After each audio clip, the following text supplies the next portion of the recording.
ಅಮಲ್ಜಾರಿ ಅರ್ಜಿಗಳು ಅಂದರೆ ಎಕ್ಸಿಕ್ಯೂಷನ್ ಪಿಟಿಷನ್ಗಳನ್ನು 6 ತಿಂಗಳ ಒಳಗೆ ಇತ್ಯರ್ಥಗೊಳಿಸಿ ಅಂತೇಳಿ ಸುಪ್ರೀಂ ಕೋರ್ಟ್ ಒಂದು ಮಹತ್ವದ ಆದೇಶವನ್ನು ಎಲ್ಲ ಹೈಕೋರ್ಟ್ಗಳಿಗೂ ರವಾನಿಸಿದೆ. ಈ ಒಂದು ಅಮಲ್ಜಾರಿ ಅರ್ಜಿಗಳು ಅಂದರೆ ಎಕ್ಸಿಕ್ಯೂಷನ್ ಪಿಟಿಷನ್ಗಳೇನಿದೆ ಇವುಗಳನ್ನು ಇತ್ಯರ್ಥಗೊಳಿಸಬೇಕು.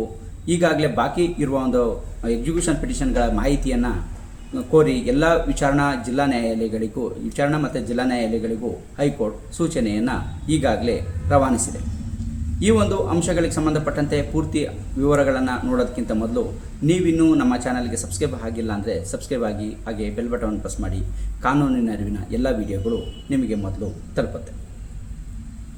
ಸುಪ್ರೀಂ ಕೋರ್ಟ್ನ JB ಪರ್ದಿವಾಲಾ ಮತ್ತು ಪಂಕಜ್ ಮಿತ್ತಲ್ ಇವರ ಪೀಠ ಒಂದು ಮಹತ್ವದ ಆದೇಶವನ್ನು ಎಲ್ಲ ಹೈಕೋರ್ಟ್ಗಳಿಗೂ ನೀಡಿದೆ.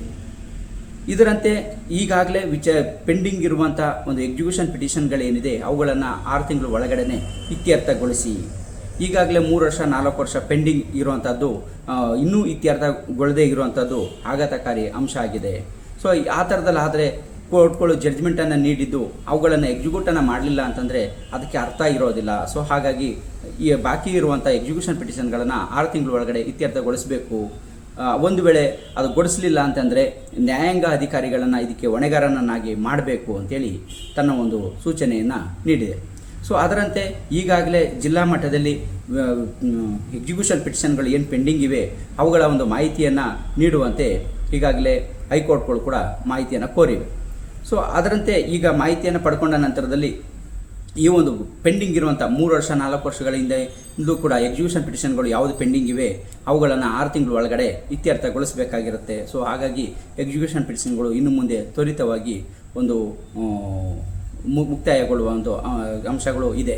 ಸೊ ಇದೇ ಸಂದರ್ಭದಲ್ಲಿ JB ಪರ್ದಿವಾಲಾ ಮತ್ತು ಪಂಕಜ್ ಮಿಶ್ರಾ ಪೀಠ ಇತ್ತು, ಇವರು ಇನ್ನೊಂದು ಅಂಶವನ್ನು ಕೂಡ ಹೇಳಿದರು. 2021-22ರಲ್ಲಿ ಇದೇ ರೀತಿಯ ಒಂದು ಸೂಚನೆಯನ್ನು ನೀಡಲಾಗಿತ್ತು. ಆದರೆ ಅದನ್ನು ಗಂಭೀರವಾಗಿ ನ್ಯಾಯಾಂಗ ಅಧಿಕಾರಿಗಳು ಪರಿಗಣಿಸಿಲ್ಲ.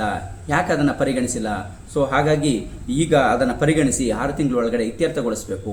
ಒಂದು ವೇಳೆ ಆ ಥರದಲ್ಲಿ 6 ತಿಂಗಳ ಒಳಗಡೆ ಇತ್ಯರ್ಥಗೊಳಿಸದೇ ಇದ್ದಂಥ ಸಂದರ್ಭದಲ್ಲಿ ಅದಕ್ಕೆ ಲಿಖಿತವಾಗಿ ನ್ಯಾಯಾಂಗ ಅಧಿಕಾರಿಗಳು ಯಾವ ಉದ್ದೇಶಕ್ಕಾಗಿ ಅದನ್ನು ಇತ್ಯರ್ಥಗೊಳಿಸಕ್ಕೆ ಆಗ್ತಾ ಇಲ್ಲ ಅಂತ ಹೇಳಿ ಮಾಹಿತಿಯನ್ನು ನೀಡಬೇಕು. ಇಲ್ಲದಿದ್ದರೆ ಅಂಥವರನ್ನೇ ಅದಕ್ಕೆ ಹೊಣೆಗಾರರನ್ನಾಗಿ, ಅಂದರೆ ನ್ಯಾಯಾಂಗ ಅಧಿಕಾರಿಗಳನ್ನೇ ಹೊಣೆಗಾರನಾಗಿ ಮಾಡಬೇಕಾಗತ್ತೆ ಅನ್ನೋ ಒಂದು ಸೂಚನೆಯನ್ನು ಕೂಡ ಈ ಒಂದು ಸಂದರ್ಭದಲ್ಲಿ ನೀಡಲಾಗಿದೆ ಅನ್ನೋ ಅಂಶ ಕಂಡುಬಂದಿದೆ. ಸೊ ಹಾಗಾಗಿ ಇನ್ನು ಮುಂದೆ ಎಕ್ಸಿಕ್ಯೂಷನ್ ಪಿಟಿಷನ್ಗಳೇನಿದೆ ಇದು ಬೇಗ ಇತ್ಯರ್ಥ ಆಗುವ ಒಂದು ಸೂಚನೆ ಈ ಮೂಲಕ ಸುಪ್ರೀಂ ಕೋರ್ಟಿಂದ ಸಿಕ್ಕಂತ ಆಗಿದೆ.